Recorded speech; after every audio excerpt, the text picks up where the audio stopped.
মুখ্যমন্ত্রীর সভা ঘিরে চূড়ান্ত প্রস্তুতি। আর কিছুক্ষণের মধ্যেই সভামঞ্চে পৌঁছবেন মমতা ব্যানার্জি। দক্ষিণ 24 পরগনার বারুইপুরে সকাল থেকে প্রশাসন ও দলীয় কর্মীদের তৎপরতা তুঙ্গে করা নিরাপত্তা, ট্রাফিক নিয়ন্ত্রণ এবং জনসমাগম সামলাতে নেওয়া হয়েছে বিশাল ব্যবস্থা। ইতিমধ্যে বিভিন্ন প্রান্ত থেকে মানুষের ঢল নামতে শুরু করেছে। এই সভাকে ঘিরে রাজনৈতিক মহলে বাড়ছে উত্তেজনা।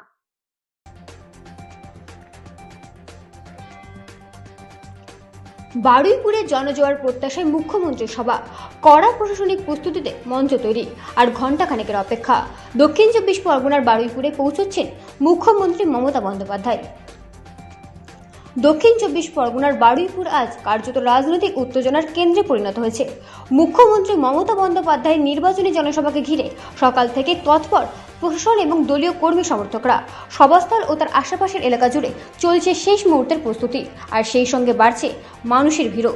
সকাল থেকে সভামঞ্চ, মাইক, ব্যারিকেড এবং নিরাপত্তা বলে একাধিকবার খতিয়ে দেখা হয়েছে। প্রশাসনের পক্ষ থেকে নেওয়া হয়েছে কড়া নিরাপত্তা ব্যবস্থা। পুলিশ, সিভিক ভলেন্টিয়ার এবং র্যাব মোতায়েন করা হয়েছে পর্যাপ্ত সংখ্যায়।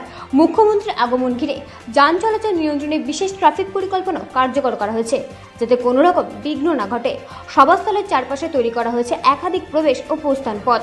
সাধারণ মানুষের সুবিধার কথা মাথায় রেখে গোটা ব্যবস্থাপনা সাজানো হয়েছে পরিকল্পনা অনুযায়ী। পাশাপাশি জরুরি পরিষেবার জন্য রাখা হয়েছে অ্যাম্বুলেন্স ও মেডিকেল টিম। দলীয় সূত্রে জানা গেছে, এই সভায় ব্যাপক জনসমাগমের প্রত্যাশা করা হচ্ছে। ইতিমধ্যেই বিভিন্ন প্রান্ত থেকে বাস, ট্রেকার, টোটো এবং বাইকে করে মানুষ আসতে শুরু করেছেন।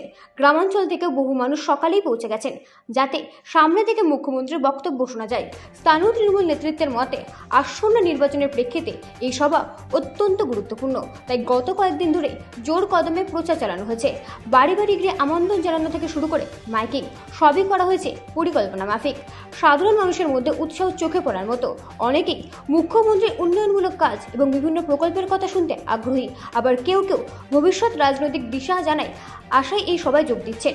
সব মিলিয়ে বারুইপুর এখন অপেক্ষায়, আর মাত্র ঘণ্টাখানেকের মধ্যেই সভামঞ্চে পৌঁছবেন মুখ্যমন্ত্রী মমতা বন্দ্যোপাধ্যায়। তার ভাষণকে কেন্দ্র করে কি বার্তা উঠে আসে, সেদিকেই তাকে রাজনৈতিক মহল থেকে সাধারণ মানুষ।